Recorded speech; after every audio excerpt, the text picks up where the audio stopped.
오늘부터 출애굽기를 시작하는데 출애굽기를 전체를 보기 전에 잠깐 요약해서 전체적으로 보도록 그렇게 하도록 하겠습니다. 출애굽기를 시작을 하면서 여러분들이 조금 몇 가지를 알아야 될 것들이 있어요. 그게 뭐냐 하면, 자, 오늘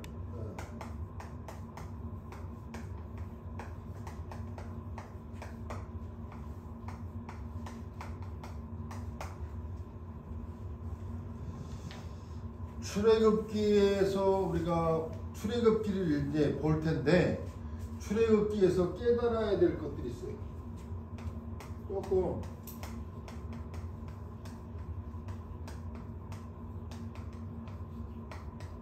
그게 뭐냐 하면 출애굽하라고 하는, 애굽이라고 하는 뜻, 애굽이 무엇을 지금 말하고 있는지를 영적인 의미로, 글자적으로는 그 애굽이라고 하는 나라지만 그 성경의 말씀을 통해서 우리에게 전달해주고 싶어하는 영적인 것이 뭐냐? 애굽은 곧 세상을 의미한다. 그러니까 여러분들이 출애굽기를 읽으면서 조금 전적으로 이해해드린 영적인 의미가, 애굽이라고 하는 것은 세상을 의미하고, 그러면 이 애굽의 왕인 바로왕은 무엇을 상징하겠습니까? 그것은 흑암의 세력 사단을 상징한다. 흑암 세력 아니면 흑암 세력을 포함한 사단의 세력을 의미하고 있는 거예요. 그러니까 성경은 그것을 우리에게 전달하고 싶다 그 말.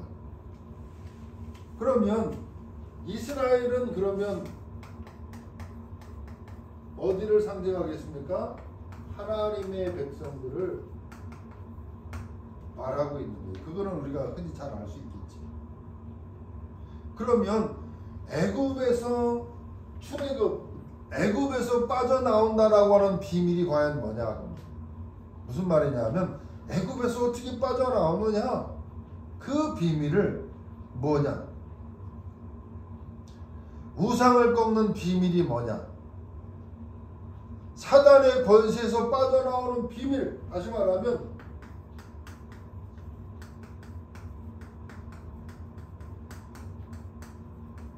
이거를 지금 말하고 있는 거거든요. 출애굽의 비밀 뭐냐? 그게 바로 6월절 어린 양의 피. 그것으로만 사단의 세력에서 빠져나오고 애굽에서 빠져나오고 우상으로부터 빠져나올 수 있다라고 하는 것을 출애굽기를 통해서 지금 말하고 있는 거예요. 그래서 성경에 보면 출애굽기 3장 18절에 있는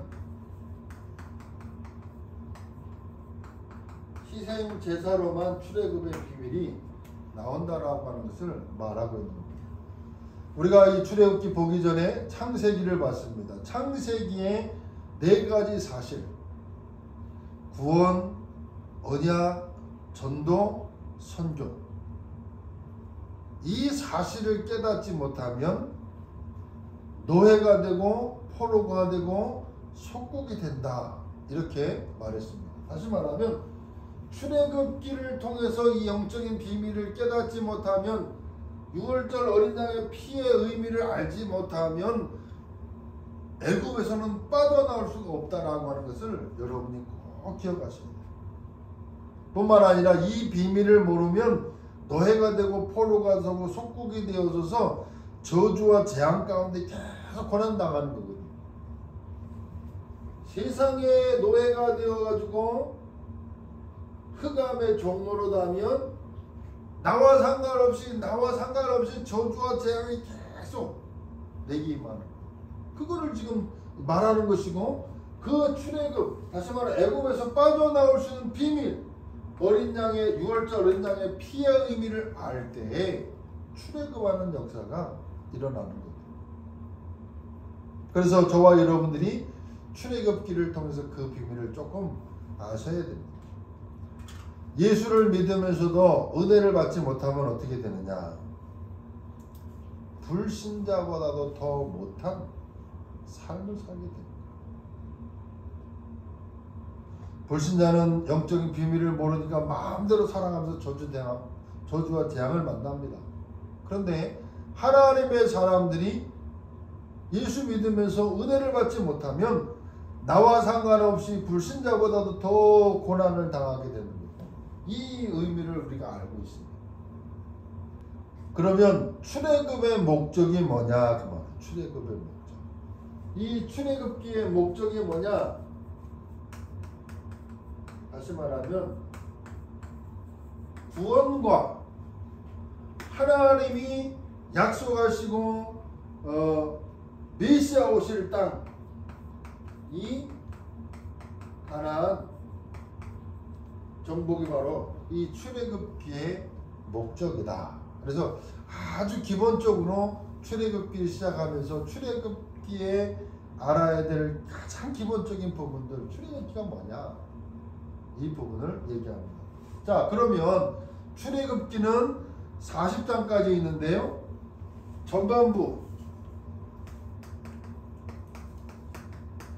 전반부를 1장부터 18장까지 이 부분을 통해서는 뭐를 설명하고 있느냐면, 한마디로 얘기하면 구원을 설명하고 있는 겁니다.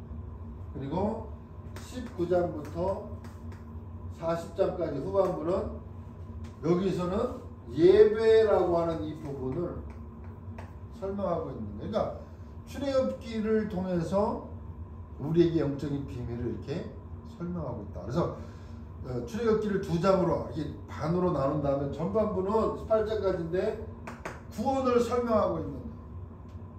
여러분 출애굽기 한번 쭉 읽어보세요. 여러분 그 지금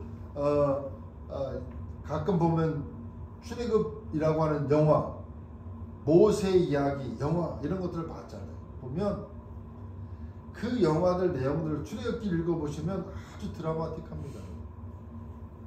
출애굽기 영화가 아니라 성경의 하나님의 말씀을 쭉 읽어보면, 설명 오늘도 보겠습니다만 드라마틱하다. 나는 여기서 있는데 하나님은 여기서 역사해서 그 역사 모든 진행 과정들이 전체 이스라엘 민족들의 역사에 진행될 과정들을 개입하시고 인도하시고 하고 있다는 것을 볼 수 있으니까, 출애굽기를 통해서 두 부분으로 나눈다면 전반부는 구원을 설명하고 있다. 어떻게 이 출애굽하는 역사가 일어나느냐? 그러면 하나님의 백성들이 19장부터 40장까지는 예배를 설명하고 있는, 아주 간단하게 나누는 두 부분을 나눌 때 이렇게 나눌 수 있다. 그러면 첫 번째로 1장부터 2장을 보면, 오늘 본문에 우리가 말씀을 읽었습니다만 하나님의 백성들이 애굽으로 내려가서 거기에 보면 뭐라고 설명하고 있느냐 하면 8절에 보면 요셉을 알지 못하는 새 왕이 일어나 애굽을 다스리더니, 이스라엘 민족들이 그 애굽으로 내려가서 요셉을 알지 못하는 왕들이 일어나면서 어떻게 됐느냐? 자연스럽게 노예가 됐다. 그래서 1장을 보면, 1장을 한마디로 얘기하면 고통당하는 이스라엘. 고통당하는 이스라엘. 8절로 22절에 보면 애굽에 요셉을 알지 못하는 새 왕이 일어나 이스라엘 민족들이 이제 탄압이 시작되는 거예요. 여러분, 나도 모르게 세상으로 흘러갔는데 세상에 살다 보니까 하나님의 말씀도 모르지요, 예배도 모르지요, 언약도 못 지지요. 그 흑암에 세상에 살다 보니까 나도 모르게 거기에 뭐가 돼 있느냐 하면 어느 날 보면 노예가 돼 있어요. 돈의 노예가 돼 있고요, 진급의 노예가 돼 있고요, 세상의 노예가 된다. 그거를 지금 출애굽기를 통해서 설명하고 있는 거예요. 뭐 자세한 내용을 다 할 수는 없습니다. 그거는 이제 한 장 한 장 봐가면서 그때 이제 설명을 하겠습니다만 이렇게 됐다. 자, 2장은 2장 1절로 10절에 보면 그 가운데 이제 한 인물, 한 사람, 한 인물을 준비하는데 그게 누구냐? 하나님이 모세를 준비한다. 모세의 출생과 삶의 배경들을 설명하고 있습니다. 그래서 2장 1절로 10절에 보면 이제 모세 레위 족속 중에 한 남자, 레위 족속 중에 한 여자가 가정을 이루어서 그 가운데 태어난 사람. 레위 족속이라고 하는 것은 뭐예요, 여러분? 제사장 지파거든요. 그러니까 피의 언약을 아는 가정과 가정에 만나서 태어난 후대 가운데 준비되는 인물이 누구냐면 모세라고 합니다. 자, 고통당하고 있는 이스라엘 가운데 하나님은 뭘 준비하시느냐? 출애굽의 주인공이 되고 출애굽의 그 인물 속의 역사 속에 쓰임을 충분히 받는 한 사역자를 하나님은 준비하시고 계획하고 계시다. 한 인물 모세를 준비하는 거지. 그리고는 3절로 10절에 보면 이제 여러 우여곡절 끝에 이제 바로의 궁으로 들어갑니다. 거기에서 이제 자세한 얘기를 다음에 하더라고요. 자, 그 다음에 2장 11절로 12절에 보면 이제 이 2장 전체는 모세라고 하는 인물에 대해서 성장과 바로의 궁에 들어가서 배우는 장성하는 과정들. 그러다가 2장 후반절에 보면 13절부터 22절에 보면 그 바로의 궁에서 학문과 지식과 행사와 모든 것들을 익힌 이 모세가 자기 힘으로 자기 민족을 구하려고 하죠. 그러다가 그것이 여의치 않게 돼서 도망자 신세로 궁을 나올 수밖에 없는 그런 상황들의 배경들이 2장까지 이렇게 쭉 나와 있다. 그러면 1장부터 2장의 주요 키포인트 요점이 뭐냐? 언약의 사람이라. 이걸 설명하고 있는. 그러면 이 노예생활 1장 2장을 통해서 우리가 이 말씀을 통해서 적용해 볼 때 한번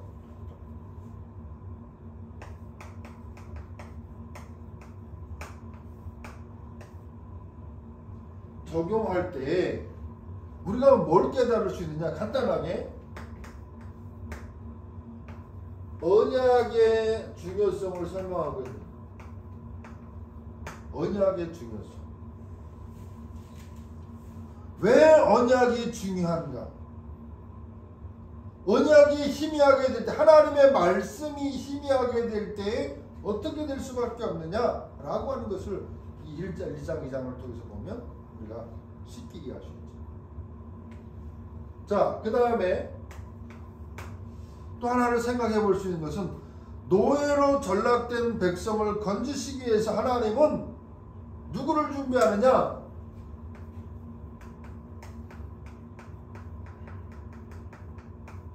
언약 가진 자를 준비한다라고 하는 것을 우리가 볼 수가 있어요.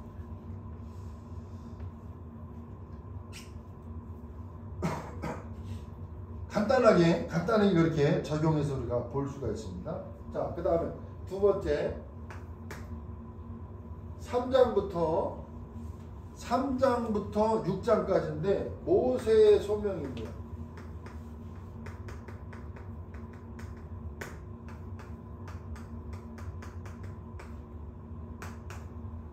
자, 3장에 보면 3장 1절로 3장에 보면 3장 1절로 18절에 보면 모세를 하나님이 부르셔요.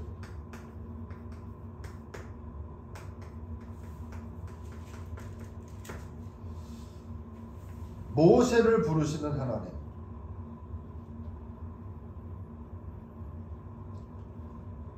자기의 힘으로 해보려고 많이 노력했던 모세. 세상의 인본주의를 다 버리게 하시고 그 버리는 과정들이 약 40년에 광야로 도망 나가서 그 광야 속에서 모든 것들을 내려놓게 하시고 그 이후에 모세를 부르신 것을 볼 때 깨달을 게 많죠. 그러면 4장에 자, 하나님이 모세를 부르시는데 뭐 하느냐?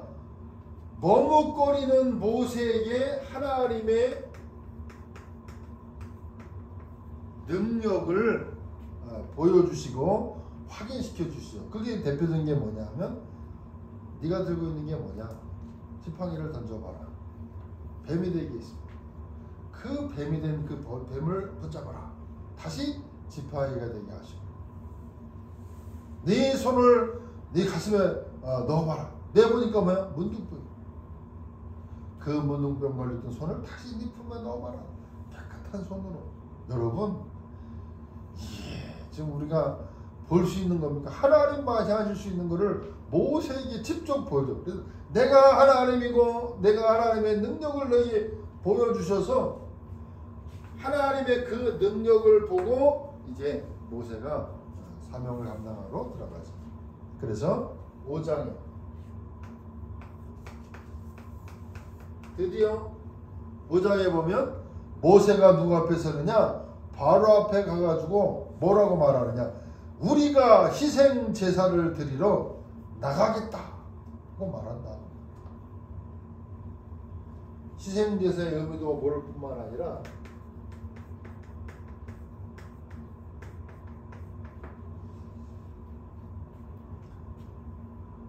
희생 제사의 의미, 바로가 분명히 이거를 모르죠. 당연히 모르죠. 그리고 거부하죠. 그런 사건들. 그리고 6장에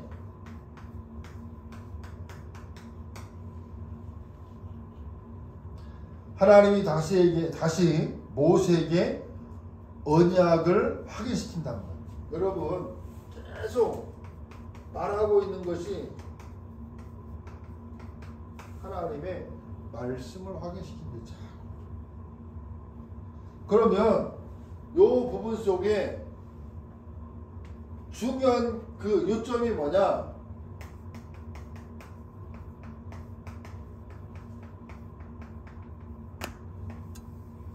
우리가 좀 깨달을 수 있는 부분은 전도자의 자격이 있어요. 그리고 요 모세의 소명 3장부터 6장까지의 내용을 통해서 우리가 적용할 것이 뭐냐? 여러분, 전도는 하나님의 능력이요. 전도는 하나님의 능력입니다. 우리가 전도를 하다가 보면 우리가 자꾸 하는 것으로 생각한다는 거예요. 전도는 우리의 일이 아니고 하나님의 주 업무입니다. 다시 말하면 하나님이 하시는 사역이라. 자, 그런데 여기 보면 뭘 적용할 수 있냐 하면 모세의 수준을 알 수 있어요. 모세의 수준. 모세는 처음에는 자기의 실력과 학식과 능력으로 이스라엘 민족들을 출애굽시키려고 했다. 그래서 사도행전 7장 22절에 보면 스데반 집사가 증언하기를 뭐라고 말하느냐? 애굽의 모든 학술을 다 배워서 말과 행사에 능하였다. 이렇게 기록하고 있습니다. 모세는 방법을 강구해서 인본주의를 썼지만 완전히 실패했다. 그러니까 모세의 수준이 거기요. 자기의 실력으로 출애굽하려고 할 때는 한 명도 따라가지 않았습니다. 오히려 광야로 도망가는 신세가 됐다. 광야에서 하나님은 모세를 완전히 항복시켰습니다.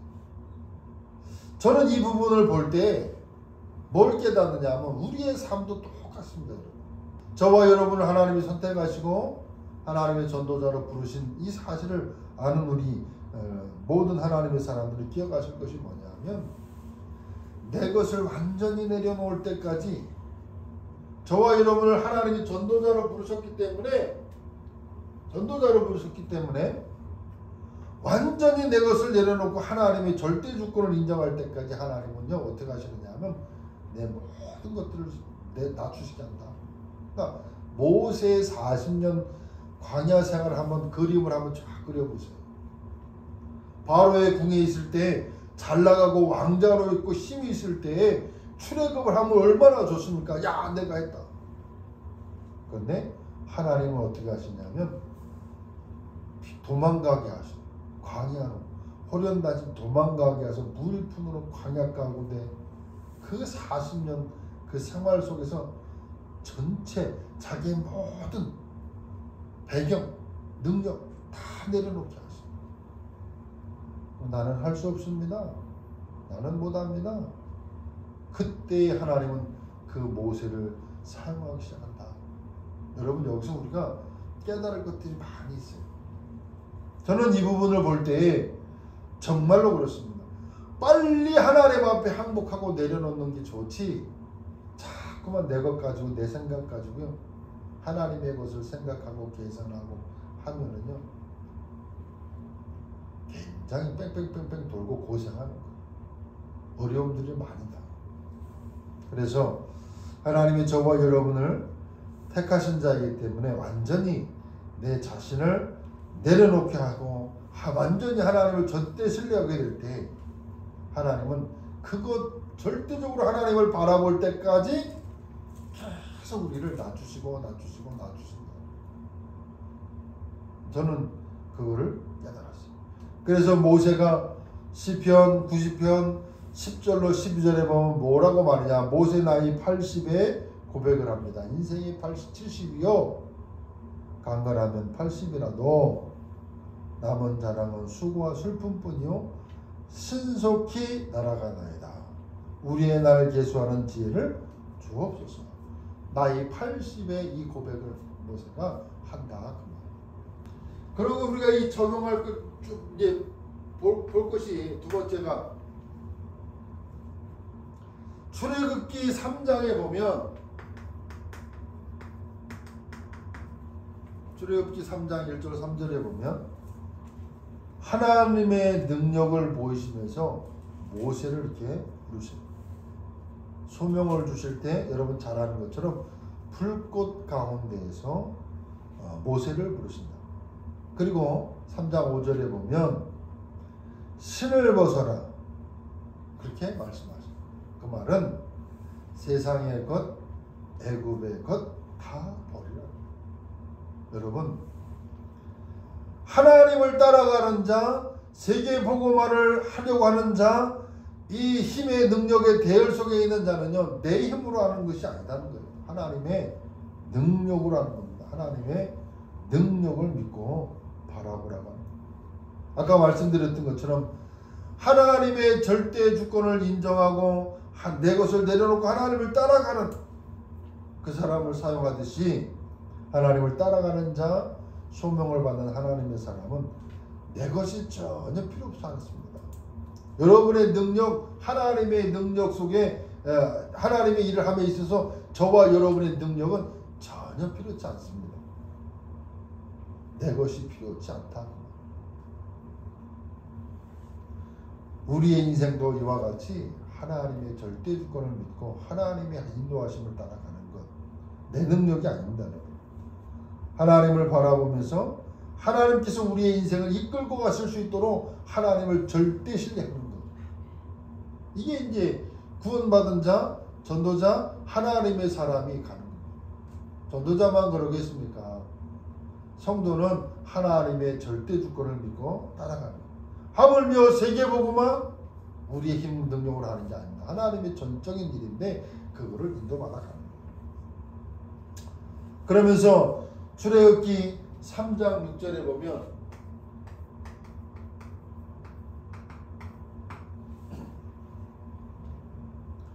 다시금 얘기합니다. 언약의 하나님이다. 나는 아브라함의 하나님, 이삭의 하나님, 야곱의 하나님이다. 여러분, 하나님은 어떤 하나님이냐? 언약의 하나님이시고 언약을 이루시는 하나님이십니다. 그러므로 언약을 우리가 기억하고 붙잡는 것입니다. 어떤 일이 있어도 복음은 땅끝까지 모든 족속에 증거되게 되어 있습니다. 하나님은 어떤 하나님? 언약의 하나님이라는 거예요. 그럼 우리는 뭘 붙잡으면 되냐? 그 언약, 말씀을 붙잡고 인도받으면 됩니다.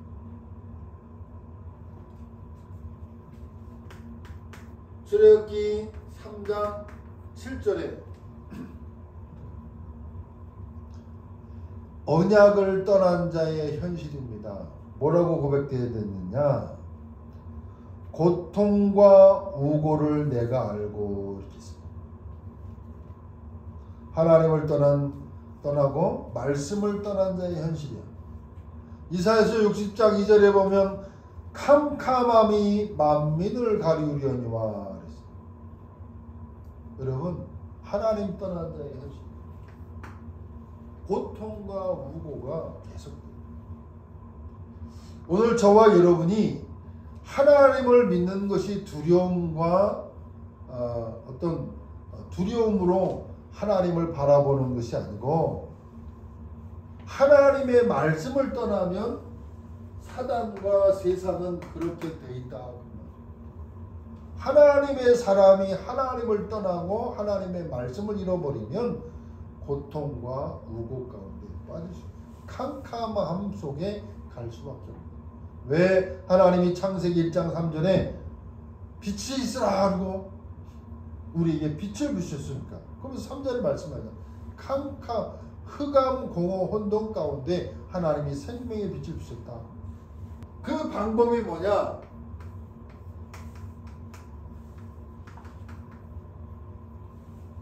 방법이 뭐냐?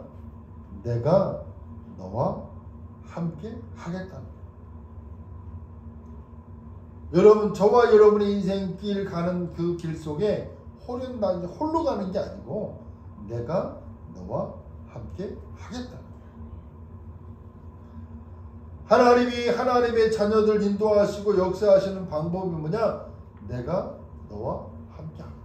세상 끝날까지 내가 너와 함께 하겠다. 모세 혼자 이스라엘 민족들을 데리고 출애굽하는 게 아니고 내가 너와 함께 하겠다. 하나님의 방법이요, 거기. 내가 너와 함께 하겠다. 언제까지? 세상 끝날까지. 이거를 우리가 알아야 되는 거예요. 이 모세가 부름받고 하나님의 축복 속에 들어갈 때 그 적용할 때 모세의 수준 가지고 출애굽하려고 할 때는 일과 사건이 생겨서 도망갈 수밖에 없는 신세가 됐다.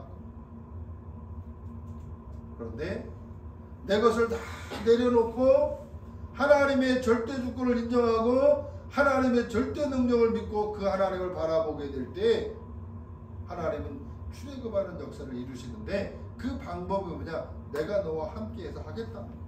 모세 네 능력 갖고 하는 게 아니고 내가 너와 함께해서 하겠다. 그걸 지금 우리가 이 출애굽기를 통해서 깨달아야 돼.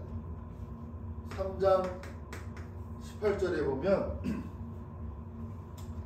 왕 앞에 그리고 전 백성 앞에 뭐라고 말하느냐? 희생 제사를 드린다라고 말하라는 거예요. 희생 제사. 그것 때문에 나가겠다는 거예요.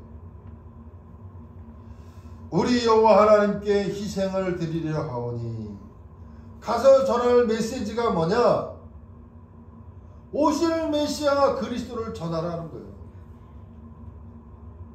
저와 여러분이 이 부분 속에 깨달아야 될 게 뭐냐면 현장에 가든지 사람을 만나든지 누구를 전도 현장에 가든지 전도할 때 내 메시지 하는 게 아니야. 오실 메시아 그리스도, 희생은 오실 그 메시아 그리스도를 말하라고 하는 겁니다. 이 말은요, 바로왕은 이스라엘 백성들에게 더 큰 고역을 주었습니다. 이 말을 하고 나서, 이 말을 듣고 나서 이스라엘 민족들이 더 큰 노역을 시작하는 거예요.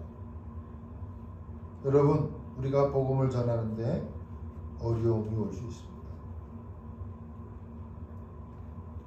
그러나 그것에 연연하지 마시고 현장에, 세상에 하나님의 이 이스라엘 민족, 정말 이 복음의 말씀을 전하는 희생 제사를 드리러 간다.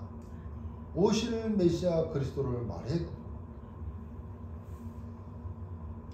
이 언약을 방해하는 자들을 하나님은 꺾어버리시고, 꺾으시는 방법이 뭐냐? 재앙을 내리십니다. 우리가 이 출애굽기 오늘 두 군데 1장부터 6장까지 간단하게 그냥 간단하게 봤습니다만은 그 부분을 통해서 우리가 봐야 될 것. 출애굽기 노예 생활하는 부분, 모세의 소명 6장까지 우리가 봤고요. 다음 주에는 더 많은 장들을 볼 텐데, 결론적으로 우리가 출애굽기 이 말씀을 통해서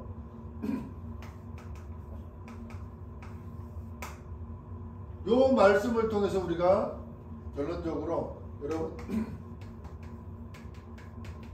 핵심의 말씀을 좀 참고하셔야 돼요. 자,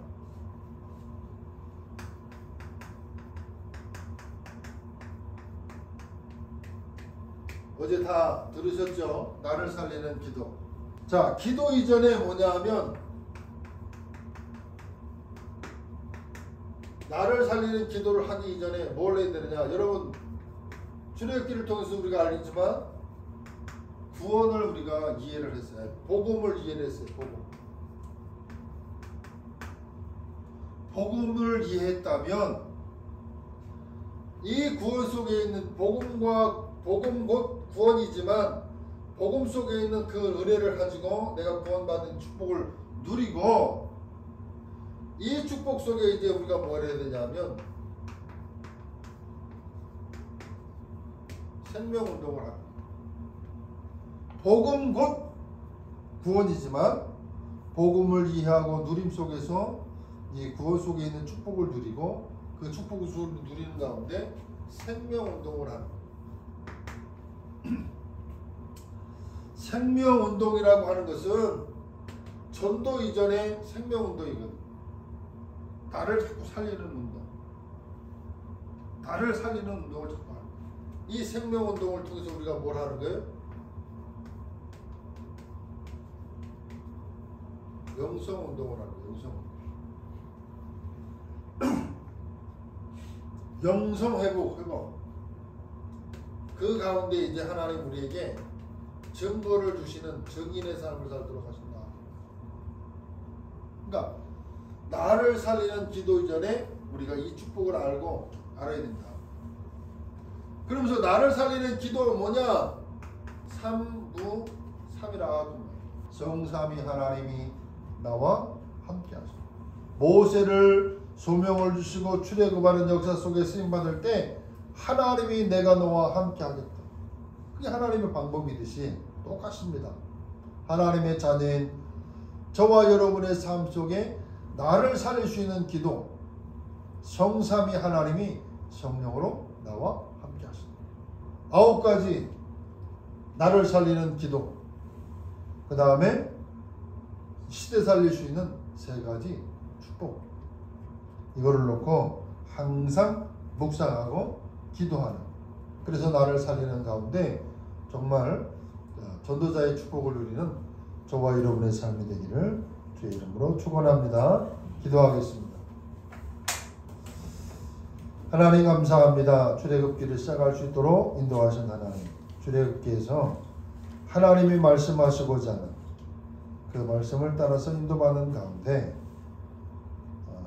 정말로 나를 살리고 시대 살리는 전도자로 세워지며 교회가 되어지도록 축복하시고 역사해 주옵소서. 참 흑암과 재앙 속에서 출애굽하는 역사가 있도록 역사해 주옵소서. 예수 그리스도 이름으로 기도하옵나이다.